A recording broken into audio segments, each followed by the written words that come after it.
Salut tout le monde! Aujourd'hui, on va explorer une fête très importante pour les chrétiens, la Pentecôte.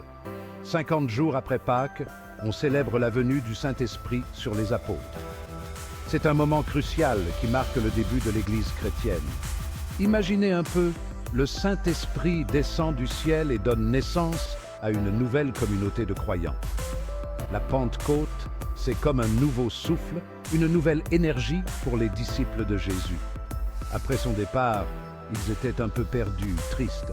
Mais avec la Pentecôte, c'est le coup d'envoi pour annoncer la bonne nouvelle au monde entier.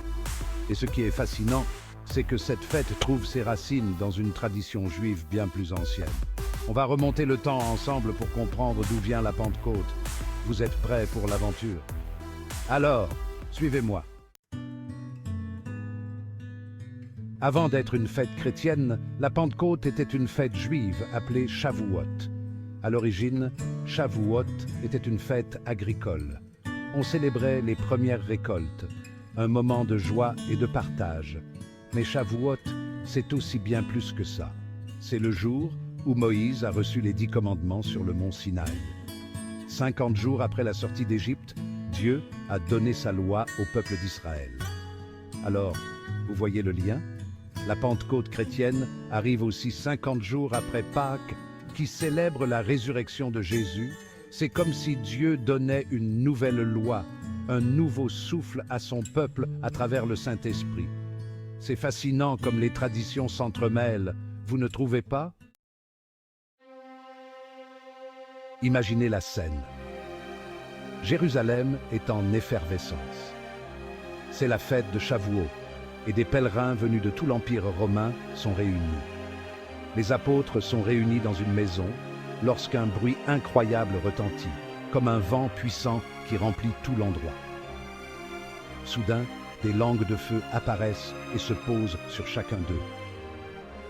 C'est un moment intense, inexplicable. Les apôtres sont alors remplis du Saint-Esprit. Imaginez leur surprise. Ils se mettent alors à parler différentes langues qu'ils ne connaissent pas. C'est un miracle. Ils peuvent désormais communiquer avec les pèlerins venus de tous horizons. C'est le début d'une aventure extraordinaire. Stupéfaction et émerveillement. Jérusalem est sans dessus-dessous. Le bruit attire la foule. Des gens de partout, parlant des langues différentes, se précipitent pour voir ce qui se passe. Ils n'en croient pas leurs yeux, ni leurs oreilles. Chacun entend les apôtres parler dans sa propre langue. Certains sont émerveillés, d'autres sont perplexes. Qu'est-ce que ça peut bien vouloir dire? Se demande-t-il. C'est un événement incroyable qui suscite beaucoup de réactions. Parmi la foule, certains se moquent. Ils pensent que les apôtres ont trop bu. Mais ce n'est pas du vin qui les anime, c'est le Saint-Esprit. C'est une force puissante qui les pousse à témoigner de Jésus. Le message de Pierre. Un appel à changer de vie. Devant cette foule médusée, l'apôtre Pierre prend la parole. Inspiré par le Saint-Esprit, il explique que ce qui se passe est l'accomplissement des prophéties. Il parle de Jésus, de sa mort et de sa résurrection. Son discours est clair, puissant. Il appelle chacun à reconnaître ses péchés et à se faire baptiser au nom de Jésus-Christ. C'est un appel à changer de vie, à suivre le chemin de Jésus. Le message de Pierre touche le cœur de nombreuses personnes. Ce jour-là, près de 3000 personnes se convertissent et rejoignent la communauté des disciples de Jésus. C'est le début de l'Église chrétienne. L'impact de la Pentecôte. L'Église voit le jour. La Pentecôte marque un tournant décisif.